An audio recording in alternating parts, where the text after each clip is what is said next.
సాయి కృష్ణ పొదిరి గారు అయితే కామెంట్ చేశారు. ఆ కామెంట్ దేనికి అంటే hi payment done but it's asking for payment again can you please guide అని చెప్పేసి ఈయనైతే కామెంట్ చేయడం జరిగిందండి. సో ఈయన ఏం చెప్తున్నారంటే మేము పేమెంట్ అయితే చేసాము, మళ్ళీ మేము వెంటనే పాన్ ఆధార్ లింక్ చేయడానికి వెళ్ళాము, కానీ పేమెంట్ అనేది మళ్ళీ అడుగుతుందని చెప్పేసి ఈయనైతే కామెంట్ చేయడం జరిగిందండి.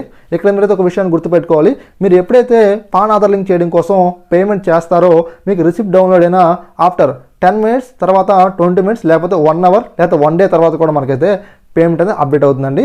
మీరు వెంటనే అప్డేట్ అవుతుందని చెప్పేసి మీరు అనుకోకూడదు. మీరు స్టేటస్ చెక్ చేసిన వెంటనే మీకు పేమెంట్ అనేది అప్డేట్ అవుతుంది అనమాట. కాస్త టైం అయితే పడుతుంది. కొంతమందికి మన యొక్క ఇంటర్నెట్ స్ట్రెంత్ని బట్టి తర్వాత ఇన్కమ్ ట్యాక్స్ డిపార్ట్మెంట్కి సంబంధించి మనకు క్రౌడ్ అనేది ఎక్కువ ఉందనుకోండి సెర్చింగ్ చేసే వాళ్ళది, దాన్ని బట్టి కూడా మనకైతే స్లోగా అయితే ఉంటుందన్నమాట. సో మనకు ఆ యొక్క క్రౌడ్ అనేది కొంచెం ఫ్రీ అవ్వగానే మనకు అమౌంట్ అనేది మనకు అప్డేట్ అవుతుంది అనమాట.